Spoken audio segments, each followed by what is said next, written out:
ನಮಸ್ಕಾರ, ನಾನು ಶ್ರೀವತ್ಸ, ರಂಗಕರ್ಮಿ ಪತ್ರಕರ್ತ. ಸ್ನೇಹಿತರೆ, ಇತ್ತೀಚಿನ ದಿನಗಳಲ್ಲಿ ಸಮಾನ ನಾಗರಿಕ ಕಾಯ್ದೆ ಅನ್ನೋ ಮಾತನ್ನು ನಾವು ಬಹಳ ಕೇಳ್ತಾ ಇದ್ದೇವೆ. ಎಲ್ಲರಿಗೂ ಒಂದೇ ಕಾನೂನು ಇರಬೇಕು. ಅವನು ಹಿಂದೂ ಇರಲಿ, ಮುಸ್ಲಿಂ ಇರಲಿ ಅಥವಾ ಇನ್ಯಾವುದೇ ಧರ್ಮದವರಿರಲಿ, ಧರ್ಮದ ಆಧಾರದ ಮೇಲೆ ಕಾನೂನನ್ನು ರೂಪಿಸಬಾರ್ದು. ನಾವೆಲ್ಲರೂ ಒಂದೇ ಅಂದ ಮೇಲೆ ಒಂದೇ ಕಾನೂನು ಇರಬೇಕು ಅನ್ನೋ ಬಗ್ಗೆ ಜನಾಭಿಪ್ರಾಯ ಜೋರಾಗ್ತಾ ಇದೆ. ಈ ಅಭಿಪ್ರಾಯ ಗಟ್ಟಿಯಾಗೋದಕ್ಕೆ ಹಲವು ಕಾರಣಗಳಿವೆ. ನಮ್ಮ ದೇಶದಲ್ಲಿರುವ ವಕ್ಫ್ ಕಾನೂನು ಅಂಥ ಕಾರಣಗಳಲ್ಲಿ ಒಂದು. ಇದು ಮುಸ್ಲಿಮರಿಗೆ ಮಾತ್ರ ಇರೋ ಕಾನೂನು ಅನ್ನೋದೇನೋ ಸರಿ, ಆದರೆ ಇದರಿಂದ ಮುಸ್ಲಿಮೇತರರಿಗೆ ಆಗ್ತಾ ಇರೋ ಅನ್ಯಾಯದ ಬಗ್ಗೆ ದನಿ ಎತ್ತಲೇಬೇಕಲ್ವ? ಅದಕ್ಕೂ ಮೊದಲು ಈ ವಕ್ಫ್ ಕಾಯ್ದೆ ಯಾವಾಗ ಶುರುವಾಗಿದ್ದು ಅನ್ನೋದನ್ನು ಕೇಳಿ. ಈ ವಕ್ಫ್ ಆಕ್ಟ್ 1995 ಸೆಂಟ್ರಲ್ ಎನಾಕ್ಟ್ಮೆಂಟ್. ಈ ಎನಾಕ್ಟ್ಮೆಂಟ್ ನೋಡಿದ್ರೆ ಇದು ಬಹಳ ಮೈನಾರಿಟಿಯೇತರ ಅಂದ್ರೆ ಮುಸ್ಲಿಮೇತರರಿಗೆ ಇದು ಬಹಳ ಆತಂಕಕಾರಿಯಾಗಿರುವಂತಹ ಒಂದು ಎನಾಕ್ಟ್ಮೆಂಟ್ ಅಂತ ಹೇಳೋದ್ರಲ್ಲಿ ಯಾವುದೇ ಸಂಶಯ ಇಲ್ಲ. ಯಾಕಂದ್ರೆ ಬೇರೆ ಕಮ್ಯುನಿಟಿ ಅವರಿಗೆ ಇದಕ್ಕೆ ಈಕ್ವಲೆಂಟ್ ಆದ ಯಾವುದೇ ಲೆಜಿಸ್ಲೇಷನ್ ಕೊಟ್ಟಿಲ್ಲ. when the central government at that time was very particular about protecting and preserving the properties of Muslims, that is the property dedicated for the religious purpose of Muslims. ಈ ದೇಶದಲ್ಲಿ ಇರುವಂತಹ ಹಿಂದೂಗಳ ಧಾರ್ಮಿಕ ಸ್ವತ್ತುಗಳ ಬಗ್ಗೆ ಈ ತರದ ಯಾವುದೇ ಕಾನೂನನ್ನ ಇಲ್ಲಿವರೆಗೆ ಮಾಡಿಲ್ಲ ಅಥವಾ ಮಾಡೋ ಪ್ರಯತ್ನನೂ ಮಾಡಿಲ್ಲ. ಈ ಎನಾಕ್ಟ್ಮೆಂಟು ಸೆಕ್ಷನ್ 4 ಏನ್ ಹೇಳುತ್ತೆ ಅಂತಂದ್ರೆ, ತಕ್ಷಣವೇ ಎಲ್ಲ ಮುಸ್ಲಿಂ ವಕ್ಫ್ ಪ್ರಾಪರ್ಟಿಗಳ ಬಗ್ಗೆ ಸರ್ವೆ ಆಗಬೇಕು ಅಂತ ಹೇಳಿ. ಆ survey should be conducted at the cost of state government. Section 8 ಸ್ಪಷ್ಟವಾಗಿದೆ, ಸರ್ಕಾರದ ಖರ್ಚಿನಲ್ಲಿ ಈ ವಕ್ಫ್ ಪ್ರಾಪರ್ಟಿಗಳ ಸರ್ವೆ ಆಗಬೇಕು ಅಂತ ಹೇಳಿ.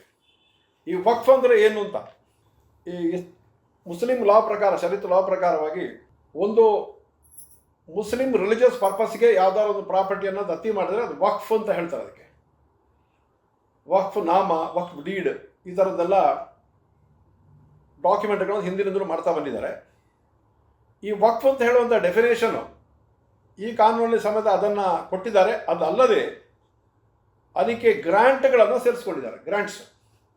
ಸರಿ, ಅವ್ರ ಆಸ್ತಿ ರಕ್ಷಣೆಗೆ ಅವ್ರು ಏನೋ ಒಂದು ಕಾನೂನು ಮಾಡ್ಕೊಂಡಿದ್ದಾರಪ್ಪ. ಆದರೆ ಮುಸ್ಲಿಮೇತರರಿಗೆ ಯಾವ ರೀತಿಯ ಅನ್ಯಾಯವಾಗುತ್ತೆ? ಇಲ್ಲೇ ಇರೋದು ಈ ಕಾಯ್ದೆಯ ಮಸಲತ್ತು.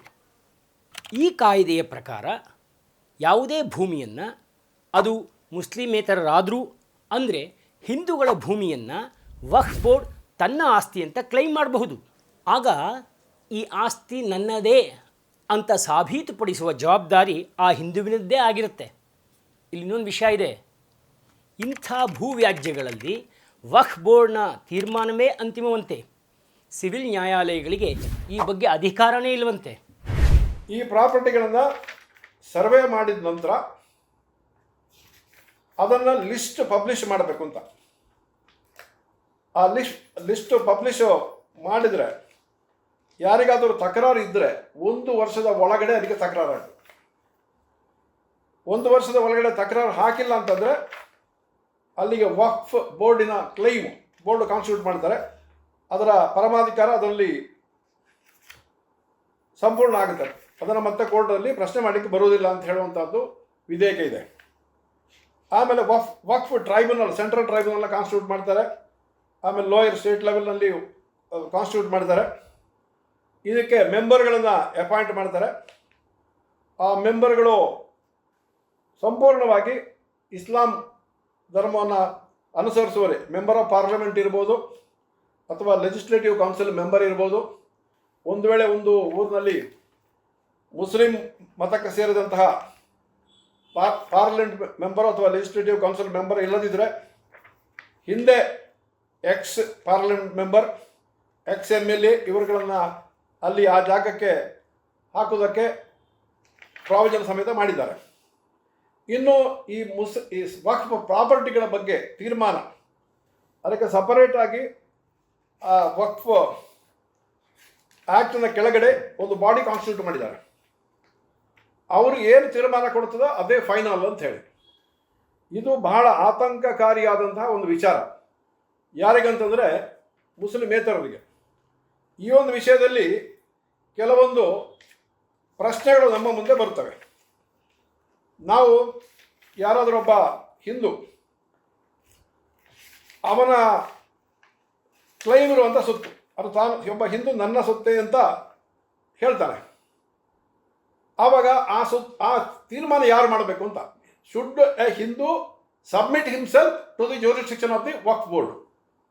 ವಕ್ಫ್ ಆ್ಯಕ್ಟಲ್ಲಿ ಹೇಳಿರುವಂತಹ ಯಾವುದು ವಕ್ಫ್ ಟ್ರೈಬ್ಯುನಲ್ ಇದೆ, ಅದಕ್ಕೆ is it necessary for a non Muslim to submit himself for justice, even if he submits will he get justice.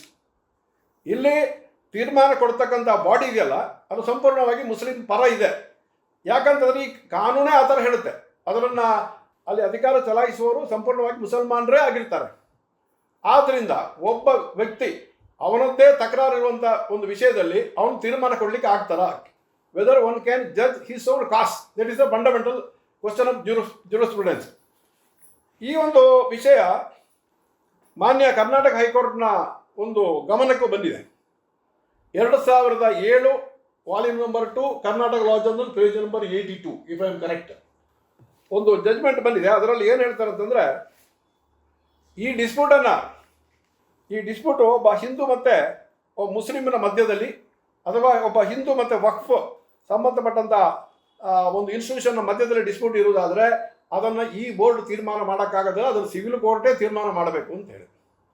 ಇದು ಸರಿಯಾದ ತೀರ್ಮಾನ. ಯಾಕಂತಂದರೆ ನಮ್ಮ ಕಾನೂನು ಏನು ಹೇಳುತ್ತೆ ಅಂತಂದರೆ, ಒಬ್ಬ ವ್ಯಕ್ತಿ ಇನ್ನೊಬ್ಬನಿಗೆ ಸೇರಿದ ಸೊತ್ತಲ್ಲಿ ಅವನು 12 ವರ್ಷ ಅಡ್ವಾನ್ಸ್ ಪೊಸೆಷನ್ನಲ್ಲಿದ್ದರೆ ಅದು ಅವನ ಸೊತ್ತಾಗ್ತದೆ. ಬಟ್ ಈ 12 ವರ್ಷ ಅಂತ ಲಿಮಿಟೇಷನ್ ಆ್ಯಕ್ಟಲ್ಲಿ ಏನು ಕೊಟ್ಟಿದೆ, ಅದು ಈ ವಕ್ಫ್ ಆ್ಯಕ್ಟನ್ನು ಕೆಳಗಡೆ ನೋಡಿದಾಗ ಅಲ್ಲಿ 1 ವರ್ಷ ಮಾತ್ರ ಕೊಟ್ಟಿದ್ದಾರೆ. ವಕ್ಫ್ ಬೋರ್ಡು ಯಾವುದಾರೊಬ್ಬ ಹಿಂದುವಿನ ಪ್ರಾಪರ್ಟಿಯನ್ನು ವಕ್ಫ್ ಪ್ರಾಪರ್ಟಿಯಿಂದ ನೋಟಿಫೈ ಮಾಡಿದರೆ, ಕರ್ನಾಟಕ ಹೈಕೋರ್ಟ್ ಹೇಳುತ್ತೆ ಅವನಿಗೆ ಸಿವಿಲ್ ಕೋರ್ಟಿಗೆ ಹೋಗಲಿಕ್ಕೆ ಅದು 1 ವರ್ಷದ ಏನು ಅವಧಿಯಲ್ಲಿ ನಿರ್ಣಯ ಮಾಡಿದ್ದಾರೆ, he cannot be prevented on the ground that it is barred by time because he will be having 2 years time ಅಂತ. ಯಾಕಂದರೆ ಆಮೇಲೆ civil court will always have jurisdiction ಅಂತ. ಬಟ್ ಆ ಒಂದು ಜಜ್ಮೆಂಟ್ ಇದೆಯಲ್ಲ, ಅದು ಯೂನಿವರ್ಸಲ್ ಆಗಿಲ್ಲ. ಯಾಕಂದರೆ ಅದು ಇನ್ನೂ ಅದರ ಸುಪ್ರೀಂ ಕೋರ್ಟಲ್ಲಿ ಒಂದಷ್ಟು ರಿಲೇಟೆಡ್ ಅದರಲ್ಲಿ ವಾದ ವಿವಾದಗಳು ಆ ಪ್ರಶ್ನೆ ಮೇಲೆ ಇನ್ನೂ ಇತ್ಯರ್ಥಕ್ಕೆ ಬಾಕಿ ಇದೆ. ಇನ್ನೊಂದು ವಿಷಯ, ಯಾವುದಾದ್ರೂ ಸೊಸೈಟಿ ಅಥವಾ ಟ್ರಸ್ಟ್ ಪ್ರಾಪರ್ಟಿಗಳ ಮೇಲೆ ವಕ್ಫ್ ಬೋರ್ಡ್ ತನ್ನ ಓನರ್ಶಿಪ್ಪನ್ನು ಕ್ಲೇಮ್ ಮಾಡಬಹುದು. ಇದು ಒಂದು ರೀತಿ ವಿಚಿತ್ರನೇ.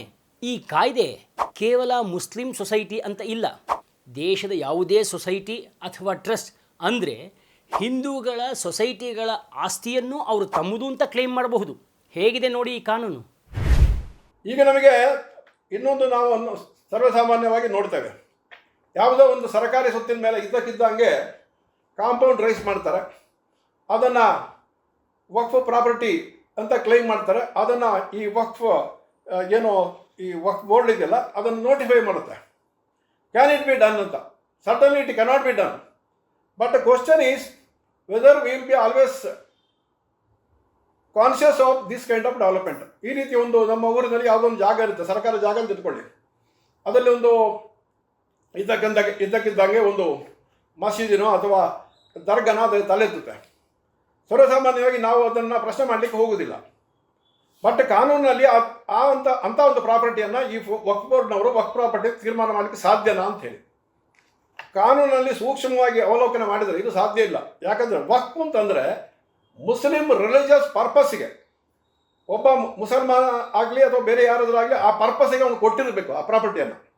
ಸರ್ಕಾರ ಗ್ರಾಂಟ್ ಸಮೇತ ಮಾಡೋದಿದ್ದರೆ ಆ ಉದ್ದೇಶಕ್ಕಾಗಿ ಗ್ರಾಂಟ್ ಮಾಡಿರಬೇಕು, ಅವಾಗ ಮಾತ್ರ ಅದು ವಕ್ಫ್ ಪ್ರಾಪರ್ಟಿ ಆಗ್ತದೆ. ಯಾವುದೋ ಒಂದು ಸರ್ಕಾರಿ ಭೂಮಿಯಲ್ಲಿ ಇದ್ದಕ್ಕಿದ್ದಂಗೆ ಕಾಂಪೌಂಡ್ ಹಾಕಿ ಅದನ್ನು ನೋಟಿಫೈ ಮಾಡಿದ್ರೆ ಅದು ವಕ್ಫ್ ಪ್ರಾಪರ್ಟಿ ಆಗಲ್ಲ. But unfortunate thing that has happened in this country, ಈ ವಕ್ಫ್ ಆ್ಯಕ್ಟ್ ಬಂದ ನಂತರ ಈ ಲಿಸ್ಟ್ ಮಾಡುವಂಥ ಪ್ರಕ್ರಿಯೆ ಇದೆಯಲ್ಲ ಅದು ಯದ್ವಾತದ್ವಾಗಿ ಅವ್ರಿಗೆ ಬೇಕಾದಾಗೆ ಮಾಡ್ಕೊಂಡು ಹೊರಟೋಗಿದ್ದಾರೆ. ಆದ್ದರಿಂದ ಸಾಕಷ್ಟು ಸಂದರ್ಭಗಳಲ್ಲಿ ಒರಿಜಿನಲ್ ವಕ್ಫ್ ಇಲ್ಲದೆ ಈ ಅದನ್ನು ಲಿಸ್ಟ್ ಮಾಡಿ ಪಬ್ಲಿಷ್ ಮಾಡುವಂಥದ್ದು ನಡ್ಕೊಂಡು ಬಂದಿದೆ. ಇದರಿಂದ ಏನಾಗುತ್ತೆ, ಸಾರ್ವಜನಿಕರ ಸೊತ್ತು ಅಥವಾ ಈ ಮುಸ್ಲಿಮೇತರ ಸೊತ್ತುಗಳಿಗೂ ಈ ಥರದ ಒಂದು ಈ ವಕ್ಫ್ ಆ್ಯಕ್ಟಿನ ಕೆಳಗಡೆ ಇವತ್ತು ಹಕ್ಕು ಸ್ಥಾಪನೆ ಮಾಡುವಂಥ ಪ್ರಯತ್ನ ನಡ್ಕೊಂಡು ಬಂದಿದೆ. ಇನ್ನೂ ಒಂದು ಪ್ರಶ್ನೆ ಏನಂತಂದರೆ, ಇಲ್ಲೊಂದು ವೆರಿ ಇಂಟ್ರೆಸ್ಟಿಂಗ್ ಇದೆ. ಈ ವಕ್ಫ್ ಬೋರ್ಡು ಯಾವುದಾದ್ರೂ ಒಂದು ಸೊಸೈಟಿಗೆ ಮತ್ತು ಟ್ರಸ್ಟಿಗೆ ಸೇರಿದ ಸೊತ್ತುಗಳನ್ನು ಅದು ವಕ್ಫ್ ಪ್ರಾಪರ್ಟಿ ಅಂತ ಹೇಳಿ ಅವರು ತೀರ್ಮಾನ ಕೊಡ್ಬೋದು ಅಂತೇಳಿ ಆ ಸೆಕ್ಷನ್ನಲ್ಲಿ ಮುಸಲ್ಮಾನರಿಗೆ ಸೇರಿದ ಟ್ರಸ್ಟು ಅಂತ ಎಲ್ಲಿಯೂ ಬರೋದಿಲ್ಲ, ಮುಸಲ್ಮಾನರ ಸೇರಿದ ಸೊಸೈಟಿ ಅಂತಲೂ ಅಲ್ಲಿ ಬರೋದಿಲ್ಲ. ಇದರಿಂದ ಏನಂದ್ರೆ ಅಲ್ಲಿ ದರ್ಸ್ ಎ ಟೋಟಲ್ ವ್ಯಾಕ್ಯೂಮ್. ಆದ್ದರಿಂದ ಈಗ ಒಂದು ಯಾವುದೋ ಒಂದು ಸೊಸೈಟಿ ಅಂತ ಇಟ್ಕೊಳ್ಳಿ, ಒಂದು ಕಾಲಘಟ್ಟದಲ್ಲಿ ಎಲ್ಲ ಡೈರೆಕ್ಟರ್ಸ್ ಮುಸಲ್ಮಾನರು ಆಗ್ತಾರೆ.